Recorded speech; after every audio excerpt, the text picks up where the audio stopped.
গল্প কারণে আজকের আয়োজনে থাকছে মানিক বন্দ্যোপাধ্যায়ের গল্প প্রাগৈতিহাসিক।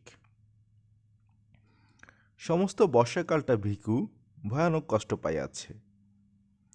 আষাঢ় মাসের প্রথমে বসন্তপুরের বৈকুণ্ঠ সার গদিতে ডাকাতি করিতে গিয়া তাহাদের দলকে দল ধরা পড়িয়া যায়। 11 জনের মধ্যে কেবল ভিখুই কাঁধে একটা বর্ষার খোঁচা লইয়া পলাইতে পারিয়াছিল। রাতারাতি 10 মাইল দূরের মাথা ভাঙা পুলটার নিচে পৌঁছিয়া অর্ধেকটা শরীর কাদায় ডুবাইয়া সরবনের মধ্যে দিনের বেলাটা লুকাইয়াছিল। রাত্রে আরও 9 ক্রোশ পথ হাঁটিয়া একেবারে পেহলাদ বাগদির বাড়ি চিতলপুরে। পেহলাদ তাকে আশ্রয় দেয় নাই। কাতটা দেখাইয়া বলিয়াছিল, ঘাও কেন সহজ লয় সাংগাত, উটি পাকব, গা ফুলব, জানাজানি হয়ে গেলে আমি কনে যামু? খুনটা যদি না করতিস। তরাই খুন করতে মন লইতেছে পেহলাদ। এই জন্মেলা সাংগাত। বন কাছেই ছিল, মাইল 5 উত্তরে। ভিখু অগত্যা বনেই আশ্রয় লইল। পেহলাদ নিজে বাঁশ কাটিয়া বনের একটা দুর্গম অংশে সিঞ্জুরি গাছের নিবিড় ঝোপের মধ্যে তাহাকে একটা মাচা বাঁধিয়া দিল। তালপাতা দিয়ে একটা আচ্ছাদনও করিয়া দিল। বলিল, বাদলায় বাঘটা সব পাহাড়ের উপরে গেছে গা। সাপে যদি না কাটে তো আরাম কইরাই থাকবি ভিখু। খামু কি? চিড়া গুড় দিলাম যে, 2 দিন বাদে বাদে ভাত লইয়া আসুম। রোজ আসলে মাঝে সন্দেহ করব। কাঁধের ঘাটা লতাপাতা দিয়া বাঁধিয়া আবার আসিবার আশ্বাস দিয়া পেহলাদ চলিয়া গেল। রাত্রে ভিখুর জ্বর আসিল। পরদিন টের পাওয়া গেল পেহলাদের কথাই ঠিক। কাঁধের ঘা ভিখুর ধুনাইয়া উঠিয়াছে। ডান হাতটি ফুলিয়া ঢোল হইয়া গিয়াছে এবং হাতটি তাহার নাড়িবার সামর্থ্য নাই। বর্ষাকালে যে বনে বাঘ বাস করিতে চায় না, এমনই অবস্থায় সেই বনে জলে ভিজিয়া মশা ও পোকার উৎপাত সহিয়া দেহের কোনো না অংশ হইতে ঘণ্টায় একটি করিয়া যোগ টানিয়া ছাড়াইয়া জ্বরে ও গায়ের ব্যথায় ধুকিতে ধুকিতে ভিখু 2 দিন 2 রাত্রি সংকীর্ণ মাছাটুকুর উপর কাটাইয়া দিল। বৃষ্টির সময় ছাট লাগিয়া সে ভিজিয়া গেল। রোদের সময় ভাবসা গাঢ় গুমোটে সে হাঁপাইয়া হাঁপাইয়া শ্বাস টানিল। পোকার অত্যাচারে দিবরাত্রি তাহার এক মুহূর্তের স্বস্তি রহিল না। পেহলাদ কয়েকটা বিড়ি দিয়া গিয়াছিল, সেগুলি ফুরাইয়া গিয়াছে। 3-4 দিনের মতো চিড়া আছে বটে, কিন্তু গুড় একটুও নাই। গুড় ফুরাইয়াছে, কিন্তু গুড়ের লোভে যে লাল পিঁপড়াগুলো ঝাঁক বাঁধিয়া আসিয়াছিল, তাহারা এখনো মাছের উপরে ভিড় করিয়া আছে। ওদের হতাশার জ্বালা ভিখুই অবিরত ভোগ করিতেছে সর্বাঙ্গে।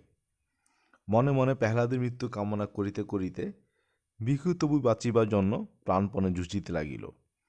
যেদিন পেহলাদের আসিবার কথা, সেদিন সকালে কলসি জলটাও তাহার ফুরাইয়া গেল। বিকাল পর্যন্ত পেহলাদের জন্য অপেক্ষা করিয়া তৃষ্ণার পীড়ন আর সহিতে না পারিয়া কলসিটা লইয়া সে যে কত কষ্টে খানিক দূরে নালা হইতে আধ কলসি জল ভরিয়া আনিয়া আবার মাছে উঠিল, তাহার বর্ণনা হয় না। অসহ্য ক্ষুধা পাইলে চিড়া চিবাইয়া সে পেট ভরাইল। এক হাতে ক্রমাগত পোকা ও পিঁপড়াগুলি টিপিয়া মারিল। বিষাক্ত রস শুষিয়া লইবে বলিয়া যোগ ধরিয়া নিজেই ঘায়ের চারদিকে লাগাইয়া দিল। সবুজ রঙের একটা সাপকে একবার মাথার কাছে সিঞ্জুরি গাছের পাতার ফাঁকে উকি দিতে দেখিয়া পুরা 2 ঘণ্টা লাঠি হাতে সেদিকে চাহিয়া বসিয়া রইল, এবং তাহার পর 2-1 ঘণ্টা অন্তরই চারিদিকে ঝোপে ঝোপাঝোপ লাঠির বাড়ি দিয়া যথাসাধ্য শব্দ করিয়া সাপ তাড়াইতে লাগিল। মরিবে না, সে কিছুতেই মরিবে না। বনের পশু যে অবস্থায় বাঁচে না, সে অবস্থায় মানুষ সে বাঁচিবেই। পেহলাদ গ্রামান্তরে কুটুম বাড়ি গিয়াছিল। পরদিনও সে আসিল না। কুটুম বাড়ি বিবাহ উৎসবে তাড়ি টানিয়া বেহুশ হইয়া পড়িয়া রহিল। বনের মধ্যে ভিখু কিভাবে দিনরাত্রি কাটাইতেছে, 3 দিনের মধ্যে সে কথা একবারও তাহার মনেও পড়িল না। ইতিমধ্যে ভিখুর ঘা পচিয়া উঠিয়া লালচে রস গড়াইতে আরম্ভ করিয়াছে। শরীরও তাহার অল্প অল্প ফুলিয়াছে, জ্বরটা একটু কমিয়াছে, কিন্তু সর্বাঙ্গের অসহ্য বেদনা দম ছুটানো তাড়ি নেশার মতোই ভিখুকে আচ্ছন্ন অভিভূত করিয়া ফেলিয়াছে। সে আর এখন ক্ষুধা তৃষ্ণা অনুভব করিতে পারে না। জোকেরা তাহার রক্ত শুষিয়া শুষিয়া কচি পটলের মতো ফুলিয়া উঠিয়া আপনা হইতেই নিচে খসিয়া পড়িয়া যায়, সে টেরও পায় না। পায়ের ধাক্কায় জলের কলসিটা একসময় নিচে পড়িয়া ভাঙিয়া যায়।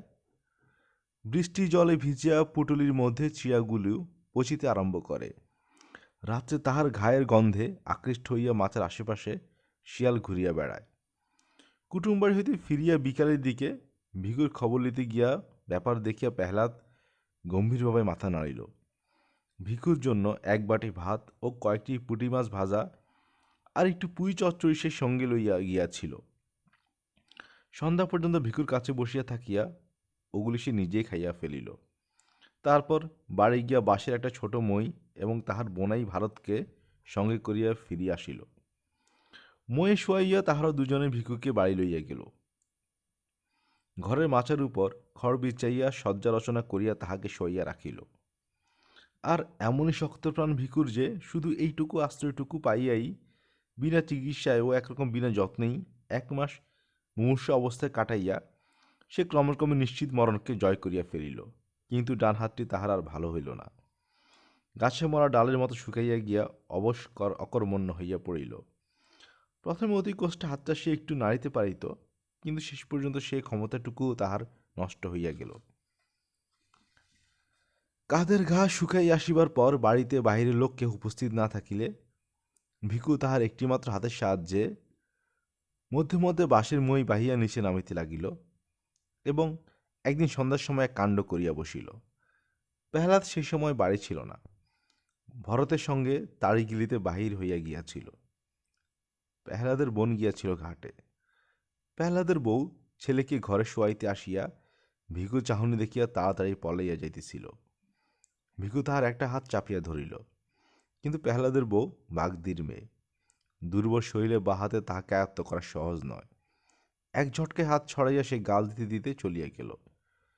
পেহলাদ বাড়ি ফিরিলে সব বলিয়া দিল। তারই নেশে পেহলাদের মনে হইল এমন নেমখারাম মানুষটাকে একেবারে খুন করিয়া ফেলাই কর্তব্য। হাতের মোটা বাঁশের লাঠিটা বইয়ের পিঠে একগা বসাইয়া দিয়া ভিকুর মাথা ফাটাইতে গিয়া নেশার মধ্যেও কিন্তু টের পাইতে বাকি রহিল না যে কাজটা যত বড় কর্তব্যই হোক সম্ভব একেবারেই নয়। ভিকু তাহার ধারালো দাঁটি বা হাতে শক্ত করিয়া বাগাইয়া ধরিয়া আছে। সুতরাং খুনোখুনির পরিবর্তে তাহাদের মধ্যে কিছু অশ্লীল কথার আদান প্রদান হইয়া গেল। শেষে পেহলাদ বলিল, তোর লাইগা আমার 60 টাকা খরচ গেছে, টাকাটা দে, দিয়া বাইর হ আমার বাড়ি থেইকা, দূর হ। ভিকু বলিল, আমার কোমর একটা বাজু বাইন্দে রাখছিলাম, তুই চুরি করছস, আগে আমার বাজু ফিরাইয়া দে, তবে যাবো। তোর বাজুর খবর জানে কেডা রে? বাজু দিয়ে কইলাম পেহলাদ, ভালো চাস তো, বাজু না দিলি শাহ বাড়ির মেজকর্তার মতো গলাটা তোর একখান কোপেই 2 ফাঁক কইরা ফেলুম, এই তোর আমি কইয়া রাখলাম। বাজু পালে আমি অখনই যামু গিয়া। কিন্তু বাজু ভিখু ফেরত পাইল না। তাহাদের বিবাদের মধ্যে ভরত আসিয়া পড়ায় দুজনে মিলিয়া ভিখুকে তাহারা কায়দা করিয়া ফেলিল। পেহলাদের বাহুমূলে একটা কামড় বসাইয়া দেওয়া ছাড়া দুর্বল ও পঙ্গু ভিখু আর বিশেষ কিছুই করে উঠিতে পারিল না। পেহলাদ ও তাহার বোনাই তাহাকে মারিতে মারিতে আধমরা করিয়া ফেলিয়া বাড়ির বাহির করিয়া দিল। ভিখু শুকাইয়া আসা ঘা ফাটিয়া রক্ত পড়িতেছিল, হাত দিয়া রক্ত মুছিতে মুছিতে ধুকিতে ধুকিতে সে চলিয়া গেল। রাত্রি অন্ধকারে সে কোথায় গেল কেহই তাহা জানিতে পারিল না বটে, কিন্তু দুপুর রাতে পেহলাদের ঘর জ্বলিয়া উঠিয়া বাগদিপাড়ায় বিষম হইচই বাঁধাইয়া দিল। পেহলাদ কপাল ছাপড়াইয়া বলিতে লাগিল, হায় সর্বনাশ, হায় সর্বনাশ, ঘরকে আমার সন্ন্যাসিল, হায় সর্বনাশ। কিন্তু পুলিশের টানাটানি ভয়ে মুখ ফুটিয়া বেচারা ভিকুর নামটা পর্যন্ত করিতে পারিল না। সেই রাত্রি হইতে ভিকুর আদিম অসভ্য জীবনের দ্বিতীয় পর্যায় আরম্ভ হইল। চিতলপুরের পাশে একটা নদী আছে। পেহলাদের ঘরে আগুন দিয়ে আসিয়া একটা জেলেডিঙ্গি চুরি করিয়া ভিখু নদীর স্রোতে ভাসিয়া গিয়াছিল। লগি ঠেলিবার সমর্থ তাহার ছিল না। একটা চ্যাপ্টা বাঁশকে হালের মতো করিয়া ধরিয়া রাখিয়া সে সমস্ত রাত কোনো রকম নৌকার মুখ সিধা রাখিয়াছিল। সকাল হওয়ার আগে শুধু স্রোতের টানে সে বেশি দূর আগাইতে পারে নাই। ভিখুর মনে আশঙ্কা ছিল ঘরে আগুন দেওয়ার সহিত হইতে পেয়ালা হয়তো তাহার নামটা প্রকাশ করিয়া দিবে, মনে যারা নিজের অসুবিধাটার কথা ভাবিবে না। পুলিশ বহুদিন যাবৎ তাহাকে ধরিবার চেষ্টা করিতেছে। বৈকুণ্ঠ সাহার বাড়িতে খুনটা হওয়ার ফলে চেষ্টা তাহাদের বাড়িয়াছে বই কমে নাই। পেহলাদের কাছে খবর পাইলে পুলিশ আশেপাশে চারিদিকেই তাহার খোঁজ করিবে। 20-30 মাইলের মধ্যে লোকালয় মুখ দেখানো তাহার পক্ষে বিপদের কথা। কিন্তু ভিখু তখন মরিয়া হইয়া উঠিয়াছে। কাল বিকাল হইতে সে কিছু খাই নাই। দুজন জোয়ান মানুষের হাতে বেদম মার খাইয়া এখনো দুর্বল শরীরটা তাহার ব্যথায় আড়ষ্ট হইয়া আছে। ভোর ভোর মহকুমা শহরের ঘাটের সামনে পৌঁছিয়া সেই ঘাটে নৌকা লাগাইল। নদীর জলে ডুবিয়া ডুবিয়া স্নান করিয়া গায়ের রক্তে চিহ্ন ধুইয়া ফেলিয়া শহরের ভিতর প্রবেশ করিল। ক্ষুধায় সে চোখে অন্ধকার দেখিতেছিল। একটি পয়সাও তাহার নেই যে মুড়ি কিনিয়া খায়। বাজারের রাস্তায় প্রথম যে ভদ্রলোকটির সঙ্গে দেখা হইল তাহার সামনে হাত পাতিয়া সে বলিল, 2 পয়সা দিবেন কর্তা? তাহার মাথা জট বাঁধা চাপ চাপ রুক্ষ ধূসর চুল, কোমরে জড়ানো মাটির মতো ময়লা ছেঁড়া ন্যাকড়া আর দড়ির মতো শীর্ণ দোদুল্যমান হাতটি দেখিয়া ভদ্রলোকটির বুঝি দয়াই হইল। তিনি তাহাকে একটি পয়সা দান করিলেন। ভিখু বলিল, 1টা দিলেন বাবু, আরেকটা দেন। ভদ্রলোক চটিয়া বলিল, 1টা দিলাম তাতে হলো না, ভাগ। এক মুহূর্তে যেন মনে হইল ভিখু বুঝি তাহাকে একটা বিশ্রী গালি দিয়া বসে। কিন্তু সে আত্মসংবরণ করিল। গাল দেওয়ার বদলে আরত্য চোখে তাহার দিকে একবার কটমট করিয়া তাকাইয়া সামনের মুড়ি মুড়কি দোকানে গিয়া পয়সাটা দিয়া মুড়ি কিনিয়া গোগ্রাসে গিলিতে আরম্ভ করিল। সে হইল তাহার ভিক্ষা করিবার হাতে খড়ি। কয়েকদিনের ভিতরেই সে পৃথিবীতে বহু পুরাতন ব্যবসাটির এই প্রকাশ্যতম বিভাগের আইনকানুন সব শিখিয়া ফেলিল। আবেদনের ভঙ্গি ও বাসা তাহার জন্ম ভিখারির মতো আয়ত্ত হইয়া গেল। শরীর এখন আর সে একেবারেই সাফ করে না। মাথার চুল তাহার ক্রমেই জট বাঁধিয়া দলাদল হইয়া যায় এবং তাহাতে অনেকগুলো উকুন পরিবার দিনের পর দিন বংশবৃদ্ধি করিয়া চলে। ভিখু মাঝে মাঝে খ্যাপার মতো 2 হাতে মাথা চুলকায়, কিন্তু বাড়তি চুল কাটিয়া ফেলিতে ভরসা পায় না। ভিক্ষা করিয়া সে একটা ছিঁড়া কোট পাইয়াছে। কাদের ক্ষতচিহ্নটা ঢাকিয়া রাখিবার জন্য দারুণ গুমোটের সময়ও কোটটা সে গায়ে চাপাইয়া রাখে। শুকনো হাতখানা তাহার ব্যবসার সবচেয়ে জোরালো বিজ্ঞাপন। এ অঙ্গটি ঢাকিয়া রাখিলে তাহার চলিবে না। কোটের ডান দিকের হাতাটি সে তাই বগলের কাছে হইতে ছিঁড়িয়া বাদ দিয়াছে। একটি টিনের মগ ও একটা লাঠিও সে সংগ্রহ করিয়া লইয়াছে।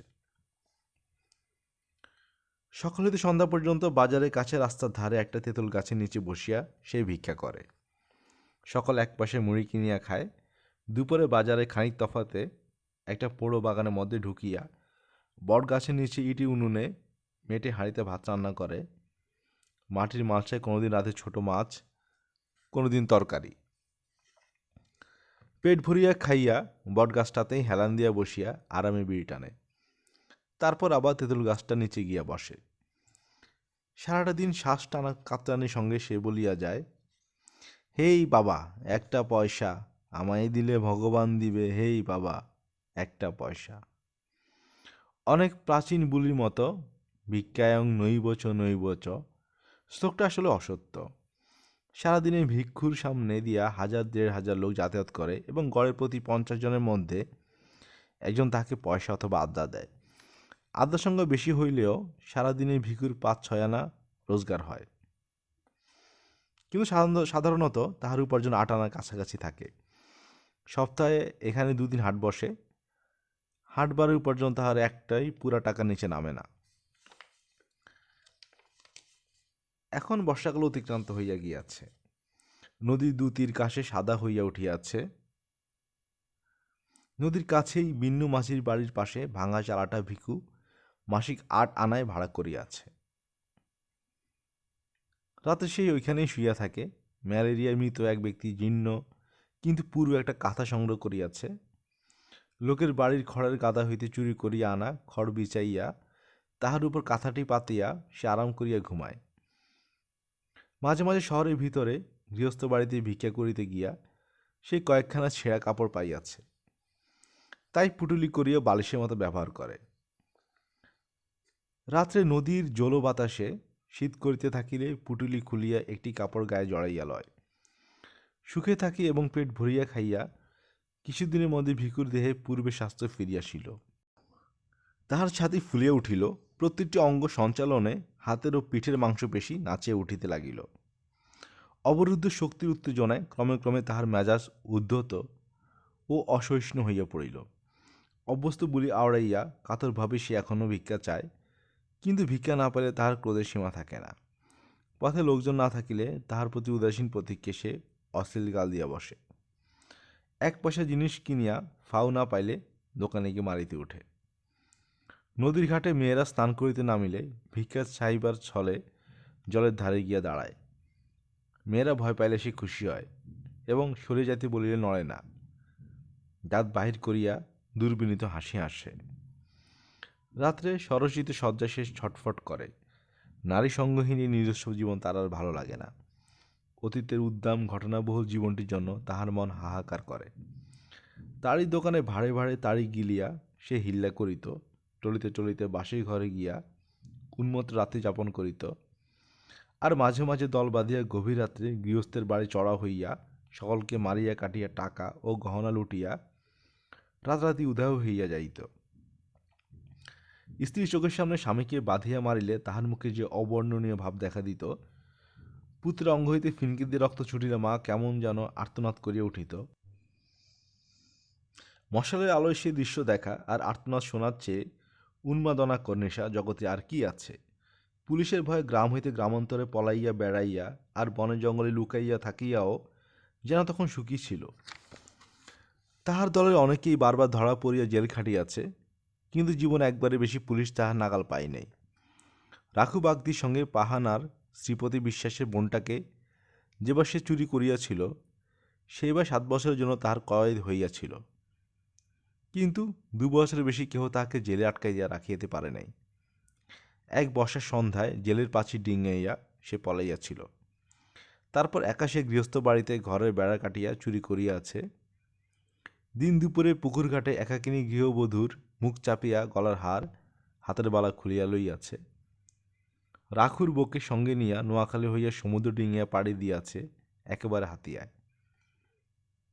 6 মাস পরে রাখুর বউকে হাতিয়ায় ফেলিয়া আসিয়া পরপর 3 বার 3টা দল করিয়া দূরে দূরে কত গ্রামে যে ডাকাতি করিয়া বেড়াইয়াছে, তাহার সবগুলোর নামও এখন তাহার স্মরণ নাই। তারপর এই সেদিন বৈকুণ্ঠ সাহার মেজ ভাইটার গলাটা সে দায়ের এক কোপে দুফাক করিয়া দিয়া আসিয়াছে। কি জীবন তাহার ছিল, এখন কি হইয়াছে! মানুষ খুন করিতে যার ভালো লাগিত, সে আজ ভিক্ষা না দিয়া চলিয়া গেলে পথচারীকে একটা টিটকিরি দেওয়ার মধ্যে মনের জ্বালা নিঃশেষ করে। দেহ শক্তি তাহার এখনও তেমনি অক্ষুণ্ণ আছে, সে শক্তি প্রয়োগ করিবার উপায়টাই তাহার নাই। কত দোকানে গভীর রাত্রে সামনে টাকার থোক সাজিয়া একা বসিয়া দোকান হিসাব মেলায়। বিদেশগত কত পুরুষের গৃহে মেয়েরা থাকে একা। এদিকে ধারালো একটা অস্ত্র হাতে ওদের সামনে হুমকি দিয়া পড়িয়া একদিনে বড়লোক হওয়ার পরিবর্তে বিন্নু মাঝি চালাটার নিচে সে চুপচাপ শুইয়া থাকে। ডান হাতটাতে অন্ধকারে হাত বুলিয়া ভিখুর আফসোসের সীমা থাকে না। সংসারে অসংখ্য ভীরু ও দুর্বল নরনারীর মধ্যে এত বড় বুকের পাটা আর এমন একটা জোরালো শরীর নিয়া শুধু একটা হাতের অভাবে সে যে মরিয়া আছে, এমন কপাল মানুষের হয়? তবু এই দুর্ভাগ্য সে সহ্য করিতে পারে। আফসোসের নির্বৃত্তি। একা ভিখু আর থাকিতে পারে না। বাজার ঢুকিবার মুখেই একটি ভিখারিনী ভিক্ষা করিতে বসে। বয়স তার বেশি নয়, দেহের বাঁধনীয় বেশ আছে, কিন্তু একটা পায়ে হাঁটুর নিচ হইতে পায়ের পাতা পর্যন্ত তাহার থকথকে তৈলাক্ত ঘা। এই ঘায়ের জোরে সে ভিখুর চেয়ে বেশি রোজগার করে, সেজন্য ঘাটিকে সে বিশেষ যত্নে সারিতে দেয় না। ভিখু মধ্যে মধ্যে গিয়া তাহার কাছে বসে, বলে, ঘাটি সারব না লয়? ভিখারিনী বলে, খুব, ওষুধ দিলে অখনই সারে। ভিখু সাগ্রহে বলে, সারা তবে, ওষুধ দিয়ে চটপট সারাইয়া ল। ঘা সারলে তোরে আর ভিক মাগতে হইব না, জানোস আমি তোরে রাখুম। আমি থাকলি তো। কেন থাকবি না কেন? খাওয়ামু পরামু আরামে রাখুম। পায়ের পরনি পা দিয়া ঘাট হইয়া বইয়া থাকবি। না করস তুই কে লেগে? অত সহজে ভুলিবার মেয়ে ভিখারিনী নয়। খানিকটা তামুক পাতা মুখে গুজিয়া সে বলে, দুদিন বাদে মরে যখন তুই খেদাইয়া দিবি, আমিই তো ওই পামু তখন ওখানে। ভিখু আজীবন একনিষ্ঠতার প্রতিজ্ঞা করে, সুখে রাখিব লোক দেখায়, কিন্তু ভিখারিনী কোনো মতে রাজি হয় না। ভিখু ক্ষুণ্ণ মনে ফিরিয়ে আসে। এদিকে আকাশে চাঁদ ওঠে, নদীতে জোয়ার ভাটা বয়, শীতের আমেজে বায়ুস্তরে মাদকতা দেখা দেয়। ভিখু চালার পাশে কলা বাগানে চাপা করে কাঁদি শেষ হইয়া আসে। বিন্নু মাঝি কলার বিক্রির পয়সায় বকে রূপার গোট কিনিয়া দেয়। তালের রসের মধ্যে নেশা ক্রমেই ঘোরালো ও জমট হইয়া উঠে। ভিখুর প্রেমের উত্তাপে ঘৃণা উবিয়া যায়, নিজেকে সে আর সামলাইয়া রাখিতে পারে না। একদিন সকালে উঠিয়াই সে ভিখারিনীর কাছে যায়, বলে, আচ্ছা ল, ঘাল হইয়া চল। ভিখারিনী বলে, আগে এবার পারো নাই, যা এখন মর গিয়া, আখার তলে সালি খা গিয়া। কেন, সালি খাওয়ানোর কথাটা কি? তোর লাগিয়া হা কইরা বসে আছি ভাবছস তুই? বটে, আমি ওই উইয়ার সাথে রইছি। ওদিকে তাকাইয়া ভিখু দেখিতে পায় তাহারই মতো জোয়ান দাঁড়িয়েওয়ালা এক খঞ্জ ভিখারি খানিক তফাতে আসন করিয়াছে। তাহার ডান হাতটির মতো একটি পা হাঁটুর নিচে শুকাইয়া গিয়াছে। বিশেষ যত্ন সহকারে ওই অংশটুকু সামনে মিলে সে আল্লাহর নামে দয়া প্রার্থনা করিতেছে। পাশে পড়িয়া আছে কাঠের একটি কৃত্রিম রস্যপা। ভিখারিনী আবার বলিল, বসস যে, যা পালাইয়া যা, দেখলি খুন করে ফেলাইব কইয়া দিলাম। ভিখু বলে, আরে থো, খুন আমার সব হালাই করিতেছে। উয়ার বলতো 10টা মাইনছেরে একা ঘায়ল কইরা দিবার পারতাম, তা জানস? ভিখারিনী বলে, পারাস তো জানা, উয়ার সাথে লাগনা গিয়া, আমার কাছে কি? উয়াকে তুই ছাড়ান দে, আমার কাছে চল। ইরে শোনা, তা মুখ খাবা? গা দেখা পিছাইছিলি, তোর লগে আর খাতির কিরে হালার পুত? উয়ারে সারুম কেন? উয়ার মতো কামাস তুই? ঘর আছে তোর? ভাগবি তো ভাগ, নইলে কাল দিমু কইলাম। ভিখু তখনকার মতো প্রস্থান করে, কিন্তু হাল ছাড়ে না। ভিখারিনীকে একা দেখিলেই কাছে আসিয়া দাঁড়ায়। ভাব জমাইবার চেষ্টা করিলে বলে, তোর নামটা কি রে? এমনি তাহারা পরিচয়হীন যে এতকাল পরস্পরের নাম জিজ্ঞাসা করিবার প্রয়োজনও তাহারা বোধ করে নাই। ভিখারিনী কালো দাঁতের ফাঁকে হাসে, ফের লাগতে আইসস? হই, ওই বুড়ির কাছে যা। ভিখু তাহার কাছে উবু হইয়া বসে। পয়সার বদলে অনেকে চাল ভিক্ষা দেয় বলিয়া আজকাল সে কাঁধে একটা ঝুলি ঝুলাইয়া রাখে। ঝুলির ভিতর হইতে মর্তমান কলা বাহির করিয়া ভিখারিনীর সামনে রাখিয়া বলে, খা, তোর লগেই চুরি করে আনছি। ভিখারিনী তৎক্ষণাৎ খোসা ছাড়াইয়া প্রেমিকেদের আত্মসাৎ করে। খুশি হইয়া বলে, নাম শুনবার চাস? পাসি কয় মোরে পাসি। তুই কলা দিছস, নাম কইলাম, এবারে ভাগ। ভিখু উঠিবার নাম করে না। অথবা একটা কলা দিয়ে শুধু নাম শুনে খুশি হওয়ার মতো শৌখিন সে নয়। যতক্ষণ পারে ধুলার উপর উবু হইয়া বসিয়া পাশির সঙ্গে সে আলাপ করে। ওদের স্তরে নামিয়ে না গেলে সে আলাপকে কেউ আলাপ বলিয়া চিনিতে পারিবে না। মনে হইবে পরস্পরকে তাহারা যেন গাল দিতেছে। পাঁচির সঙ্গীটির নাম বসির। তার সঙ্গে সেই আলাপ জমাইবার চেষ্টা করিল। সালাম মিয়া। বসি বইল, এদিকে ঘুরে ফিরে কি জন্যে? সালাম মিয়া হতিছে, লাঠির এক গায়ে সিটি শেষে দিমনে। দুজনে খুব খানিকটা গালাগালি হইয়া গেল। ভিখুর হাতে লাঠি ও বসির হাতে মস্ত একটা পাথর থাকায় মারামারিটা আর হইল না। নিজে তেঁতুল গাছের তলায় ফিরিয়া যাওয়ার আগে ভিখু বইল, তোরে নিপাত করতেছি। বসি বইল, ফের উয়ার সাথে বাতচিত করলি জানে মেরা দিমু, আল্লাহর কিরে। এই সময় ভিখুর উপার্জন কমে আসিল। পথ দিয়া প্রত্যহ নতুন নতুন লোক যাতায়াত করে না। একেবারে প্রথমবারের জন্য যাহারা পত্রী ব্যবহার করে, দৈনন্দিন পদ্ধতির মধ্যে তাহাদের সংখ্যা 2 মাসের ভিতরে মুষ্টিমেয় হইয়া আসে। ভিক্ষুকে একবার তাহার একটি পয়সা দিয়াছে, পুনরায় তাহাকে দান করিবার প্রয়োজন তাহাদের অনেকেই বোধ করে না। সংসারে ভিখারির অভাব নেই। কোনো রকমে ভিক্ষুর পেট চলিতে লাগিল। হাটবার ছাড়া রোজগারে একটি পয়সাও সে বাঁচাতে পারিল না। সে ভাবনায় পড়িয়া গেল। শীত পড়িলে খোলা চালা নিচে থাকা কষ্টকর হইবে। যেখানে হোক চারদিক ঘেরা যেমন তেমন ঘর একখানা তাহার চাই। মাথা গুজিবার একটা ঠাই আর দুবেলা খাইতে না পাইলে কোনো যুবতী ভিখারিনী তার সঙ্গে বাস করিতে রাজি হইবে না। অথচ উপার্জন তাহার যেভাবে কমে আসিতেছে, এভাবে কমিতে থাকিলে শীতকালে নিজেই হয়তো পেট ভরিয়া খাইতে পাইবে না। যেভাবেই হোক আয় তাহাকে বাড়াইতেই হইবে। এখানে থাকিয়া আয় বাড়িবার কোনো উপায়ই সে দেখিতে পায় না। চুরি ডাকাতির উপায় নাই, মজুর খাটিবার উপায় নাই। একেবারে খুন করিয়া না ফিরিলে কাহারো কাছে অর্থ ছিনাইয়া লহা এক হাতে সম্ভব নয়। প্রাচীকে ফেলিয়ে এই শহর ছাড়িয়া কোথাও যাইতেও তাহার ইচ্ছা হয় না। আপনার ভাগ্যের বিরুদ্ধে ভিখুর মন বিদ্রোহী হইয়া ওঠে। তাহার চালার পাশে বিন্নু মাঝির সুখী পারিবারিক জীবনটাকে হিংসা জর্জরিত করিয়া দেয় তাকে। এক একদিন বিন্নুর ঘরে আগুন ধরাইয়া দিবার জন্য মন ছটফট করিয়া ওঠে।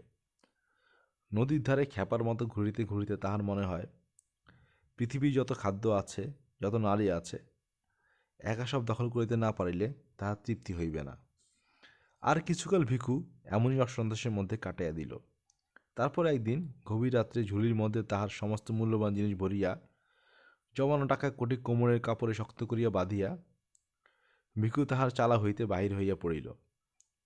নদীর ধারে একদিন সে হাতখানেক লম্বা একটি লোহার শিক কুড়াইয়া পাইয়াছিল।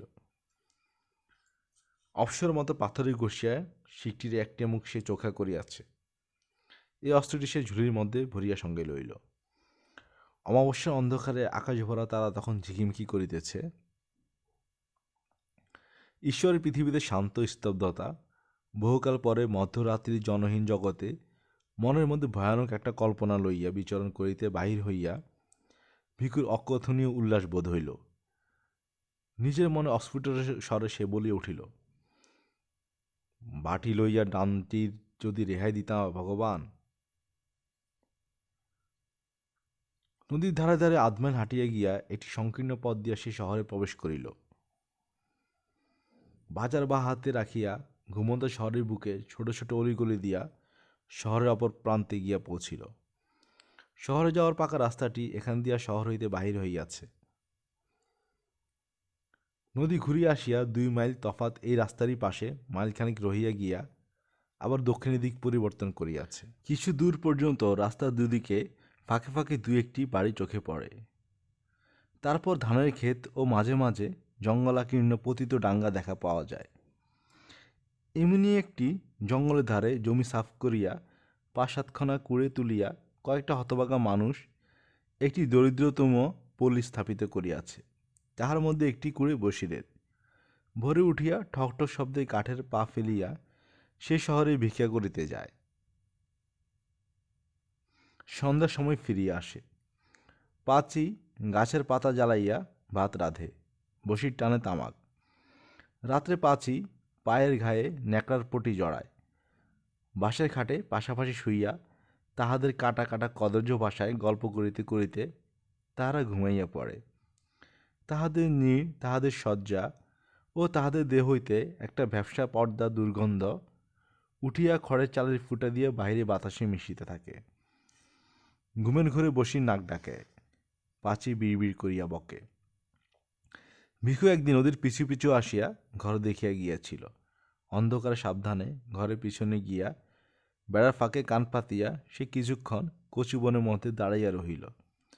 তারপর ঘুরিয়া ঘরের সামনে আসিল। ভিখারির কুড়ে।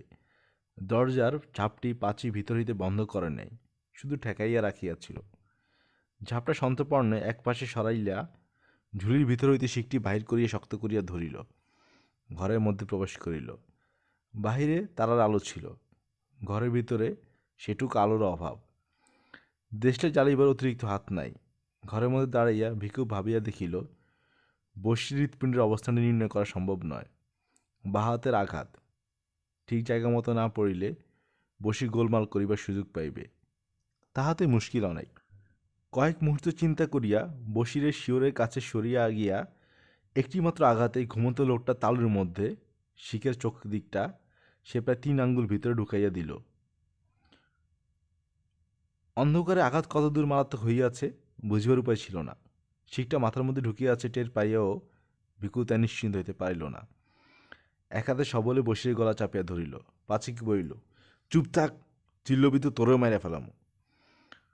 পাঁচি চেঁচিল না, ভয়ে গঙ্গাইতে লাগিল।